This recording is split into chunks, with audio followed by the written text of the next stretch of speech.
Sahabat tani, biasanya tanaman padi di usia 15 hari atau 20 hari ke atas seperti ini, terkadang gulmanya banyak sekali, dan rata-rata didominasi oleh berbagai jenis gulma atau rumput pengganggu.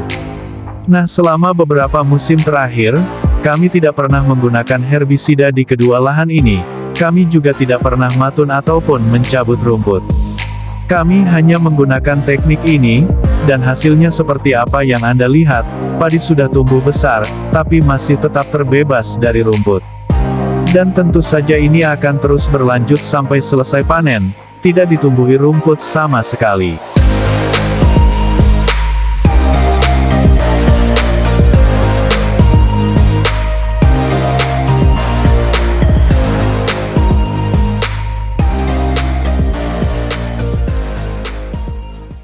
Halo sahabat tani, di video kali ini kita akan membahas tentang bagaimana caranya supaya lahan persawahan tersebut tidak ditumbuhi rumput, mulai dari awal tanam sampai panen seperti kedua lahan punya kami ini.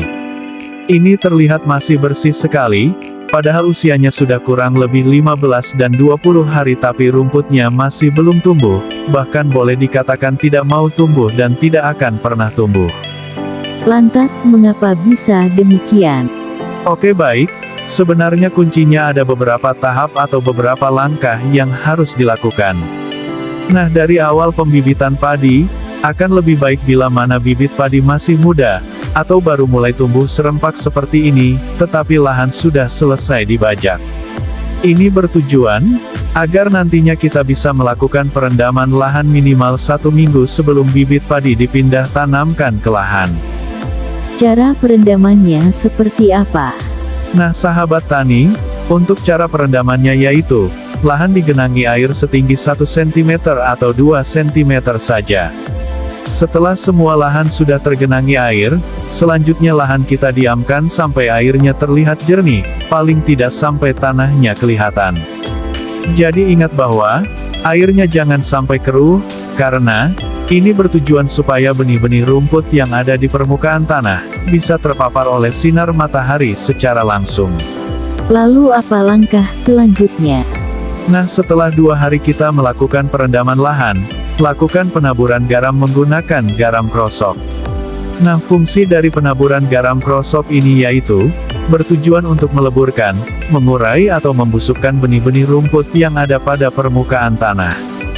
Jadi di sini kita akan mendapatkan 2 keuntungan sekaligus. Keuntungan yang pertama, kita menghentikan pertumbuhan rumput dari benih-benih yang ada di tanah. Lalu keuntungan yang kedua, kandungan mineral pada garam ini bisa bermanfaat untuk diserap oleh tanaman padi nantinya. Seberapa banyakkah garam yang dibutuhkan, serta bagaimana cara penggunaannya? Sebelum kita lanjut ke cara penggunaannya, untuk Anda yang belum pernah mengaktifkan tombol subscribe-nya, ada baiknya jika Anda klik sekarang, karena fitur subscribe ini berfungsi untuk membantu Anda saat melakukan akses pencarian suatu video, supaya algoritma YouTube dapat menampilkan video sesuai dengan apa yang Anda cari. Baik, jika sudah kita lanjut. Nah sahabat tani, setelah 2 atau 4 hari Anda melakukan perendaman lahan, Anda lakukan penaburan garam sebanyak 10 kg secara merata pada lahan dengan luasan 2000 meter, atau 50 kg per 1 hektar. Jadi untuk lahan 1 hektar itu, cukup ditaburkan garam krosok 50 kg saja, tidak perlu terlalu banyak. Sahabat tani, kemudian langkah berikutnya yaitu, lahan kita diamkan minimal selama sekitar 1 minggu, atau sampai bibit padi siap untuk dipindah tanamkan ke lahan. Dengan begitu, benih-benih rumput yang ada pada permukaan tanah akan terurai atau membusuk. Meskipun nantinya masih ada rumput yang tumbuh, bisa dipastikan bahwa rumput yang tumbuh tersebut adalah benih rumput yang terbawa oleh arus air saat melakukan pengairan setelah penanaman bibit. Biasanya rumput yang baru tumbuh itu berada di dekat dengan saluran air atau saluran pemasukan air. Tetapi pada bagian area tengah persawahan, biasanya tidak akan ditumbuhi rumput. Menggunakan garam untuk membunuh rumput merupakan solusi yang umum dilakukan sendiri. Hal ini tidak bisa disangkal lagi. Karena, Garam mengandung natrium klorida yang dapat mengikat air. Bahan ini dapat bekerja secara sinergis untuk membunuh rumput liar. Ketika garam diserap oleh sistem akar tanaman, garam akan mengganggu keseimbangan air dan menyebabkan rumput layu dan mati. Nah, keuntungan penaburan garam atau natrium klorida adalah, selain sebagai pengganti herbisida, natrium klorida juga dapat membantu menguraikan tanah liat yang kompak. Ini dapat membantu meningkatkan drainase dan sirkulasi udara dalam tanah. Setelah zat natrium klorida ini telah terurai, akan memungkinkan akar tanaman padi untuk tumbuh lebih baik.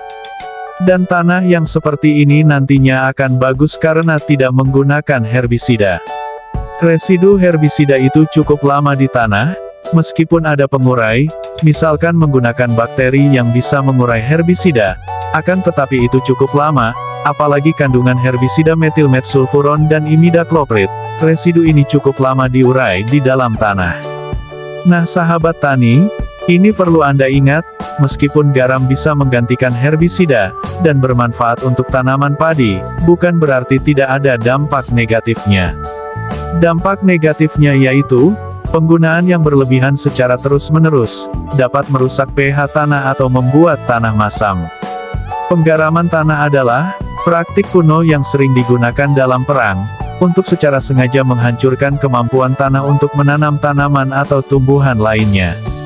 Penggaraman tanah yang berlebihan, secara tidak sengaja, akan membuat kawasan yang terkena dampak tidak dapat menumbuhkan rumput atau tanaman. Jadi ingat, penggunaan garam ini harus hati-hati dan tepat sasaran.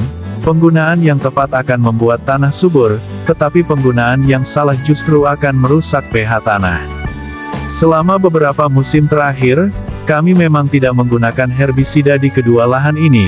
Kami hanya menggunakan teknik ini dan hasilnya seperti yang Anda lihat, padi sudah besar masih tetap bebas dari rumput liar. Namun cara ini kami tidak begitu sarankan untuk Anda terapkan tanpa adanya bimbingan, dikarenakan teknik ini cukup beresiko pada tanaman maupun pada lahan.